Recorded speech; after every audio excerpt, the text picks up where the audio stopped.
So hey guys आजको भिडियोमा ज्ञानेन्द्र साई सही कि गलत भन्ने कुरामा हामी चर्चा गर्नेछौँ र यो भिडियो पुरै हेर्नु होला र ज्ञानेन्द्र साई देशको लागि खतरा कि सही र ज्ञानेन्द्र साईको स्ट्राटेजी के छ, उनको के प्लान छ, उनले के गर्न सोचिरहेका छन् र उनले के काम गरेका छन् भन्ने कुरा आज हामी जान्नेछौँ र यसैमा हामी जान्नेछौँ उनका कर्तुतहरू पनि जान्नेछौँ जसमा कैयौँ कर्तुतहरू अहिले बाहिरिएका छन् एक एक गरेर है। सो वेल नमस्ते सबैलाई स्वागत छ यसै भिडियोमा। आज हामी एक से एक जान्नेछौँ। सबैभन्दा पहिला हामी विरोधबाट सुरु गरौँ। जो एउटा भिडियो जसमा विरोध भइरहेको छ त्यो भिडियोहरुमा यसमा सार्वजनिक गर्नेछौँ। यहाँबाट हेर्न सकिन्छ। ल तिम्रो भनेको छ के उसको होइन र है, उसले आफूलाई महान मानिरहेको छ। अर्को सामपाङ यिनको मैले हेर्दाखेरि चाहिँ यिनीहरूले आफूलाई महान मानिरहेछ है। एउटा देशको प्रधानमन्त्रीको इज्जत गर्न नसक्ने यस्ता सांसदहरूको के काम छ नेपालमा है। यिनीहरूबाट जनताले के सिक्ने पहिलो कुरा चाहिँ मैले यहाँ यिनलाई गल्ती के देखाएँ, पहिल्यै गल्ती देखाइदिएँ। किन गल्ती देखाएँ भने चाहिँ रेस्पेक्ट, वेयर इज रेस्पेक्ट है। यो देशको प्रधानमन्त्री भन्न सकिन्छ, केही भन्न सकिन्छ, तिम्रो भनेको के हो, यिनीहरूको होइन र है। देशको प्रधानमन्त्रीको एउटा भ्यालु रेस्पेक्ट हुनैपर्ने हुन्छ है। आफू बराबरका छौ भन्दैमा एउटा प्रधानमन्त्री गृहमन्त्री जस्तो पोस्टमा कोही गइसकेको छ भने चाहिँ त्यसलाई त्यो हिसाबले चाहिँ उ गर्नु चाहिँ भएन है। सांसदभन्दा ठुलो प्रधानमन्त्री हो राइट। त्यसैले पनि उनले चाहिँ एउटा देशको एउटा उच्च स्थानमा रहेको मान्छेलाई है त्यो तरिकाले चाहिँ भन्नु सायदै उचित छैन। किनभने चाहिँ पहिलो चाहिँ जनताले हेर्दाखेरि के सिक्ने त है, नेताबाट के सिक्ने त है। बोली कसैलाई नमान्ने, कसैको भ्यालु नगर्ने नैतिक शिक्षा गायब गरिदियो कि गदाहरूले है। त्यसैले गर्दा यिनीहरूलाई बोल्ने आइडिया छैन, के बोल्ने कसरी बोल्ने भन्ने चाहिँ कमन सेन्सै छैन यिनीहरूलाई। नेक्स्ट कुरा प्रश्नको जवाब के भन्नु हिम्मत छ भने सबैले आज लेख। यसका प्रश्नको जवाब दिनलाई बसिया ती सबै बसेकै छन् र जवाब दिनलाई। उनलाई काम गर्नु छैन, दिनभरि प्रश्नैको जवाब दिनु छ र यी गदाहरूलाई काम गर्नु केही छैन, प्रश्नै मात्र सोध्नु छ, तिनलाई जवाबै मात्र दिन्छ, काम को गर्ने है।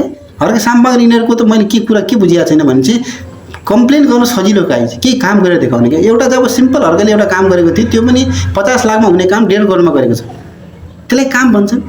त्यो काम गर्यो भन्ने त्यसलाई त्यसको पनि धेरै भिडियो विरोध भइरहेको छ, त्यो भिडियो हामी राख्ला है। सो यो हामीले गर्यो भने नदेखाउने कि है। मलाई चाहिँ त्यो एकदमै बेकार लागिरहेको छ, त्यो पनि हुन्छ यार है। सो यिनले 1% काम गरेको छैन। अब ज्ञान साईले के काम गर्यो भन्दा म थोडा काम बताउँछु नि। एउटा भ्रष्टाचारलाई नियन्त्रण गर्नको लागि चाहिँ यसले जोर गर्यो, तर भ्रष्टाचार 1% नियन्त्रण भएन, 1% भएन गाई। मैले यस्तो भिड देख्छु या त्यो अहिलेको सरकारले गरेको छ 100%। अहिलेको सरकारले अहिले हेर्दाखेरि चाहिँ मलाई लागिरहेको छ भने कि भ्रष्टाचार नियन्त्रण भएको छ, कन्ट्रोल भएको छ, काम गर्न एकदम इम्प्लोयरहरू खटिएका छन्, एक्टिभ भएका छन्। अहिलेको सरकारले त्यो सिकाएको छ, त्यो चाहिँ म 100% ग्यारेन्टी दिन्छु। त्यो मैले देखेको छु रियल मेरो आफ्नो आँखाले। मैले त्यति अफिस घुमेँ तर पनि म त्यो देखेँ है, त्यो चाहिँ म भन्छु। त्यसैले अहिलेको सरकारले चाहिँ काम गरेको छ, यिनले चाहिँ मैले 1% काम गरेर देखाएको छैन है। बोल्ने मात्र काम हो, विरोध मात्र गर्ने है। बोल्न ठिक लाग्छ, कसैले बोल्दाखेरि यिनको बोली सुन्न ठिक लाग्छ, तर काम चाहिँ 1 पैसाको छैन है। त्यो चाहिँ मैले रियालिटी भनिरहेको छु, त्यो 1% काम चाहिँ मेरो। अब यसैमा अर्को भिडियो पनि हामी तपाईँलाई बताउँछौँ। यसैमा हामी अर्को भिडियो पनि तपाईँलाई देखाउँछौँ। सो गाइस यो भिडियो पनि हेर्नु होला है, तपाईँले यो भिडियो पुरै हेर्नु होला है, त्यसपछि भन्नु होला। यो भिडियो पनि हामी देखाउँछौँ। अब ज्ञानेन्द्र साईको बारेमा थोडा मैले पनि त्यहाँ पनि मैले काम गर्ने अवसर पाएको थिएँ, तर मैले पछि गरिनँ। जुन अहिले उडिसामा छ जसमा तपाईँको अग्नि 5 बनायो, मतलब उडिसामा तपाईँको हामीले काम गरेको छ भनेको चाहिँ इन्डियन कम्पनीहरूमा है, त्यो तेल बनाउने कम्पनीमा है। फेरि सुन्नु है, त्यहाँ पनि मैले काम गर्ने अवसर सुरुबाट सुन्नु। एरोनोटिक्समा मैले पनि काम गर्ने अवसर पाएको थिएँ, तर मैले पछि गरिनँ। त्यहाँ जुन अहिले उडिसामा छ जसमा तपाईँको अग्नि 5 बनायो, त्यतिखेर म सेलेक्टेड पर्सन भइरहेको। मतलब इन्डियामा जसले अग्नि 5 बनायो त्यो टाइममा चाहिँ यी मान्छे अडिटमा सिलेक्टेड पर्सन भन्यो है, पहिलो कुरा चाहिँ। अब यिनले पहिलो कुरा चाहिँ अब यसमा हामी अर्को पनि देखाउँछौँ। यिनले यिनको भिडियोहरू जसमा यिनको एजुकेसन्सहरूको पनि बारेमा चर्चा भएको छ है। यसमा है पुरै भिडियो हेर्नु न। तर मैले त त्यो जब गरिनँ, कारण किनभने अर्काका देशको लागि म हतियार बनाउँदिनँ। मतलब अर्काको देशको लागि म काम गर्दैन, त्यसरी मैले काम गरेन इन्डियामा छँदाखेरि भन्ने कुरो गरेँ है। यसमा किनभने नेपाल चाहिन्छ, त्यो एउटा यो चाहिँ राम्रो गर्नुभयो। यो चाहिँ विनयजन बस्नेत भन्ने मान्छेसँग हामीले कमेडी गरेको भिडियो लाइभ ल्याइदियो है। यसलाई कमेडी भनिदियो।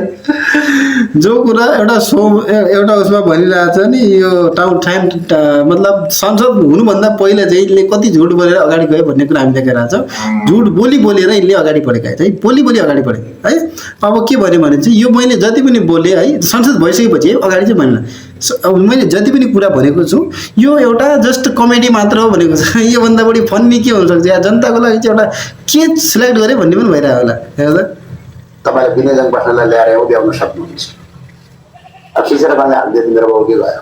ल विनयजन बस्नेत भन्ने मान्छेसँग चाहिँ मैले कमेडी गरेको हो र यो एउटा मजाक मात्रै हो भन्यो कि है।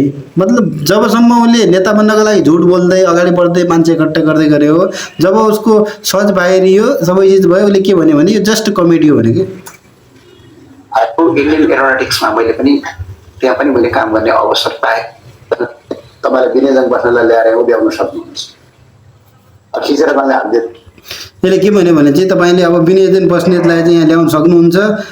यो चाहिँ एजुकेसनको कुरा जो छ ज्ञानेन्द्र साईको, यो चाहिँ एउटा कमेडी मात्रै हो है, यसलाई अन्यथा नलिनु होला भन्ने जस्ता कुराहरू यसमा चाहिँ हामी देख्न सकिरहेछौँ है। यसैमा है अब विनयजन बस्नेत को पनि रियाक्सन्सहरू यसमा हामी देख्न सक्छौँ।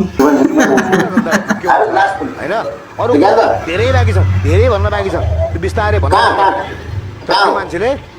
Give me a I want to talk to English language because I'm a very talented journalist in Nepal. English language, tell me about many more subjects when I asked question. 20% चाहिँ त्यसमा चाहिँ हामी एउटा सहमत पनि छौँ, तर उनले जो अर्काको विरोध गर्ने मात्र काम गरिरहेछन् पहिला आफूलाई जानुपर्ने हुन्छ, त्यसपछि मात्रै अरूकोमा चाहिँ यिनले जानुपर्ने हुन्छ है। अरू कस्तो छ भन्नुभन्दा पनि म कस्तो छु भन्नेतिरमा बढी ध्यान दिएको भए चाहिँ सायदै देश बन्छ कि है, त्यसमाथि ध्यान दिने। म नेता पनि भन्दैमा चाहिँ जे पाइदै बोल्नु पाइन्छ भन्नु पनि त्यो पनि हुँदैन है।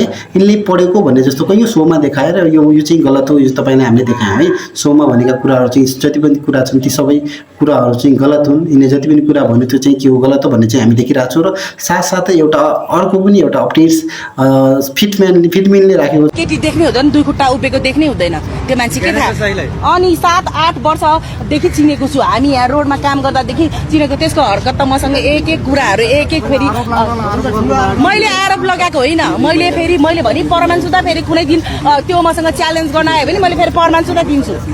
यो के हो, यो के हो भनेर फेरि मसँग भन्ने कुरा छ। तपाईसँग ज्ञानेन्द्र साई चाहिँ केटीसँग हिँडेको के प्रमाण छ? प्रमाण छ, देखाउन सक्नुहुन्छ? देखाउन सक्छु, नदेखाउन। र यो केटालाई हामी केस हाल्छौँ, मुद्दा हाल्छौँ यसलाई र पक्राउ गर्छौँ। र यदि खरानी ग्याङका अध्यक्षहरूले यसलाई पक्राउ गरेनन् भने यिनीहरूका विरुद्धमा पनि हामी जान्छौँ, स्पष्टका साथ भनेको छु। क्लियर। र देशको प्रधानमन्त्री मान्छे जनताले प्रुफ खोज्न सुरु गर्छ है, जनताले पनि उसको प्रुफ खोज्न सुरु गर्छ। एउटा महिलाले त यतिसम्म भनेका छन् भने यिनले एउटै करतुत थोरै नहो र पहिलेदेखि यस्तै मान्छे हो, यसले यस्तै गर्छ भन्ने जस्तो कुरा पनि गरेका छन् र यसले सबै मान्छेसँग यस्तै गर्छ भन्ने जस्ता कुरा पनि यस्तै गरेका छन्।